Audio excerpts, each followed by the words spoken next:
Alright folks, I love a rigging video as much as the next guy. It's rigging video season apparently, and I have just sort of finished re-putting the boat back together to head down south. I had some stuff sort of disassembled for ice fishing season, but I'm done with that because ice fishing sucks. But anyway, I'm going to start at the back, work my way forward. It's a Phoenix 921 ProXP 2022, so you can't get this boat anymore. It's an antique, and it's obviously a little bit disorganized at the moment because we're not fishing, but I will be soon. Mercury, I have had the trim pin go bad on it. I had one weird alarm over the summer, which I never really figured out what the deal was. It also never happened again. Otherwise, it's been rock solid. 8-foot poles, 2 pumps, they've been rock solid. Nothing to complain about on the back here. It's Atlas jack plate, which has also, really been perfect. I haven't had any issues with it. Next up, battery compartment, then we'll work our way forward. Alright, starting out in the battery compartment here, I've got 3 36 volt, 1, 2, 3, 40 amps from Powerhouse for the trolling motor. They do a great job. You do need like more than 80 amps to fish in a modern way, especially Champlain in the summer, like when you're gonna scope and move fast. Hence 3. I would probably prefer to have 2 60 amp batteries and just save a little space. But that's what I got. Then a 100 amp 16 volt, which I run my Garmin's off of, and then I run my other graphs and the rest of the boat off of just a Walmart AGM, which is, not super fancy obviously, but so far gets the job done. I've got the Powerhouse running gun system from the AGM to my trolling batteries and to my 16 volt. I usually leave all of that unplugged, like I leave the fuses out of it, but I have the possibility to be charging stuff if I feel like I need to be charging stuff. Usually I think I would probably do it like more, I'd probably charge stuff more like if I was just practicing or something, didn't want to plug the boat in for a while, or if something like weird was happening.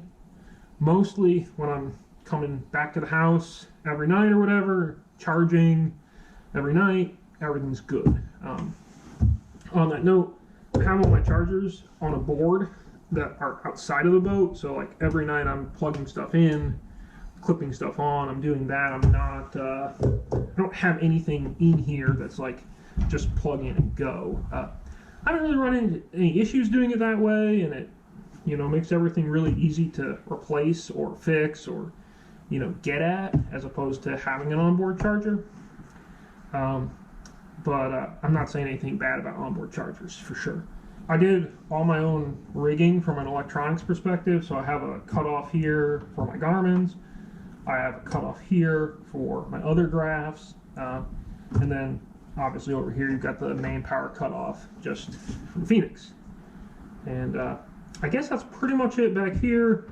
Now we'll go up the console, check out what we got there for graphs, which is like kind of overkill but kind of dope, and then we'll do the bow, which is like really where the action happens.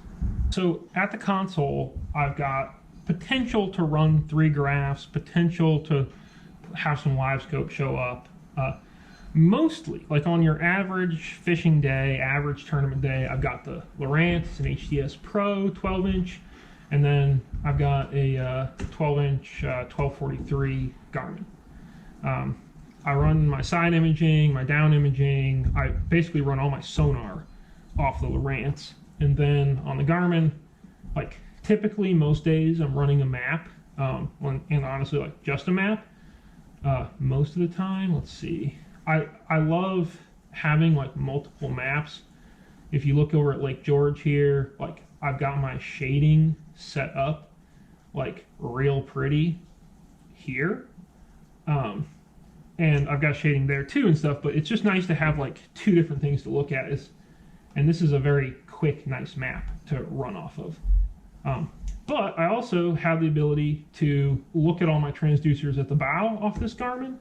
And I have a setup with a sniper pole where I can run a transducer right down here and put the pole right here, and also scope from the console if I want to, which I didn't do a lot this year.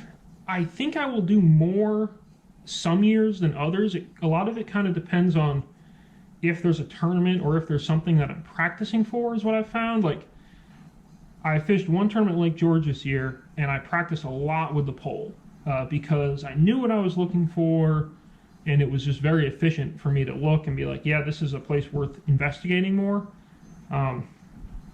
Mostly I've found, like, for my everyday fishing, or if I'm fishing somewhere and I'm really still looking for structure and stuff like that, it's not as efficient for me to get the pole out every time as it is just look at side imaging. So it's kind of a combination thing. And then the Humminbird here, it's a 10-inch helix. It's on a ram mount, which is like pretty slick, honestly, and it is really solid. The problem with it is, one, it looks insane to have it out there because then you're the guy with 6 graphs and nobody wants to be that guy. And then also it's just one extra thing. I think I fished 2 tournaments this year where I had it on the boat, or maybe only 1 tournament where I had it on the boat. I do run it a moderate amount, but like by and large it stays in the truck, it stays off. If you look, it's super easy for me to take this thing off. It's basically one big bolt here, like yay, and then whoop, it got away. And then I can just lift the whole thing off and I'm, rolling again. And it doesn't take up much space, in the back of the truck or whatever. And it's easy to take on and off, and it's pretty solid. Like, I don't think I would want, like, I don't know that I want a 12-inch unit here even, but with the Lowrance and then the Garmin in that order, and then this, like, it really does come together pretty nice. And every once in a while where you get to a lake where Lake Master is really dope, it's pretty slick to have. Up at the bow, we're obviously running an Ultrex Quest. It's super dope. I'll show my transducers here in just a sec because I think that's worth it. And then I've got a 9-inch Elite FS, which basically does my waypoints, and then a 1643 and a 1243, where I typically run my forward on the 16, and then perspective or map or side imaging even, because I do have that transducer on the trolling motor, on the 12. This is a mount from Bass Fishing Electronics, Steve Estes' company. It's been like extremely rock solid all year. I can see some ways to like maybe improve it slightly. It wouldn't surprise me if at some point in the future I end up with some kind of strut coming off the front of this, just to add a little support for that big unit. These aren't tightened down, by the way, right now, so you see it jiggling. It's not because of the mount, it's just because literally it's barely in there. But like, consider doing that. Consider adding a little support. By and large, it's been really good. Unfortunately, or well, maybe fortunately, the one time I was in really, really rough water this year, which was at Lake Erie, my 16 had taken a dump, and so I was just running a 12 and then the 9, and I didn't have any extra weight on this. I didn't have the 16. Probably a good thing. Like, I probably came through better because of it, but I didn't fully test it. Anyway, I have my cables routed to where one of my scopes goes all the way in and into a box in there. The other one goes to one of the bulkhead connectors, which I have right down here. So if I need to, like if I want to swap a scope, I have this one, which currently is the LVS 62, but currently I can just unscrew it. I'm like a zip tie or 2 here and a little bit of tape, and I can put the new one on or a different one on really fast, which is pretty slick. And honestly, I kind of think that the bulkhead connectors, they cost a little bit more money, but I kind of think like if you're rigging a boat and you want to just have some versatility or some ability to fix something if it goes wrong in a hurry, I kind of think you like probably should have one up front, because I don't really see a downside to it other than cost. Finally, up here, I've got an LBS 62, LBS 34. The 34 is just mounted on a fish obsessed. It's really standard. Obviously, it's what pretty much everyone does. And then the LBS 62, which I mostly keep in perspective. That was a big thing for me this year. I need to be a little more cognizant about sometimes swapping the 62 out for the 34 when I'm in somewhere that's like shallower. Oneida is a really good example. But generally speaking, for what I do, the 62 is great for breaking down stuff fast, for moving fast. I've gone through a few different mounts and like ways to mount this.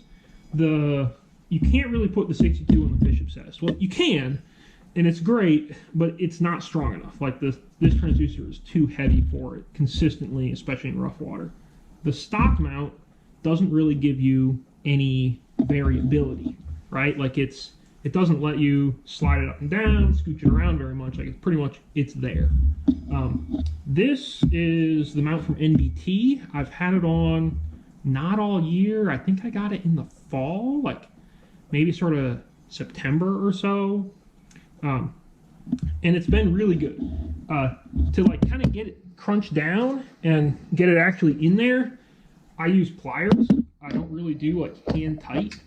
And that lets you move it up and down, which is really key sometimes. Like, especially if you're going to use this shallow in the spring, you want this thing really flat, really level. And then sometimes when you're looking, like in the winter time, especially when I'm trying to see little pieces of wood and stuff on the bottom, like I have it angled quite a ways down. And then you have the ability to take this off if you wanted to. You have the ability to take this off and put on a LBS 34 on the same spot, which is really nice. It's not a thing I've made use of a lot yet, but it's something that I plan to make use of a lot more. One thing that's also been nice about this is I've been able to move it around quite a bit for the winter. I've found that to fit everything under my cover, this transducer needs to be moved. So in the winter, I legitimately have had this transducer just like this most of the time, and I'm not really using it. I'm just fishing, with one transducer and letting this thing just sort of chill here, literally. And, in the summer, or if I need it, when I'm not trailing with the cover all the time, I'll just let it hang out like normal. So as previously mentioned, I did all my own rigging. I'm not like the world's neatest rigger, but I also don't tend to have much problems with my stuff, and when I do get it done, I know how to fix it. So I don't know that it'd pay me to do your stuff, but I feel good about doing my stuff. Black box here, this one is running my forward, basically, the LVS 34, and then black box here, which has the ability for me to plug in my bulkhead connector that's at the console, or currently it's got my bulkhead connector that's on the LVS 62 up at the bow. I also have another wire here in case I need to either run something else to the bow. It's already pre-ran, or I guess if I had to, do some kind of quick fix. My Garmin's are all run off of this. So it's got this fuse panel here, has got the 2 black boxes on it, and then the 3 Garmin's. Then this fuse panel back here has 2 Lowrances and the Humminbird. So everything's separate. It's pretty simple, and I can like dive into and get stuff pretty quickly. I don't store a lot of stuff in this rod locker. Like I legit usually have a box of treble hooks in it, and then I'm trying to think what else, like life jackets, throwable, stuff like that. So it's not anything that is necessarily going to like rattle around and crack around into stuff in here. So it seems pretty solid. And so far, knock on wood, it's been a really good rig.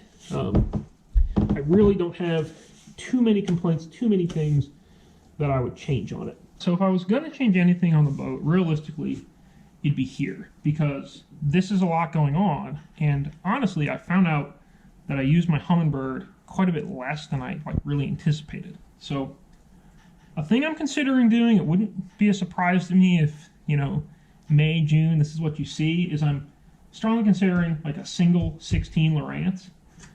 Take this guy, move it over here to where I can come on and off with it as I need to, and kind of just roll it like that. I could always either mix in a tablet or something. I could make it so that I could set this up so that I can go between one unit or another pretty easily. So like if I have a lake where Lake Master Super Clutch, bam, I've got it. If I have a lake where I know that I'm going to want to scope from the console, bam, I got that. I definitely could see that happening.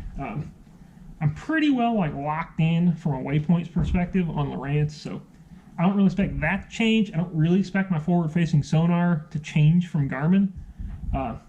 But if there's a tweak to be had, other than just buying the craziest, most expensive, fancy new units or something, or other than slapping on a whole bunch of LVS 36s or whatever, if that happens, the tweak would be bigger Lowrance and to just simplify things down here a little bit, because when you have this stuff all crazy here, it is pretty crazy. And it's honestly a little bit much, but also there have been times where it's been nice to have every little thing, and when I got the boat, when I rigged it out, it was kind of fun to, put all the bells and whistles on and make it all perfect all the way around.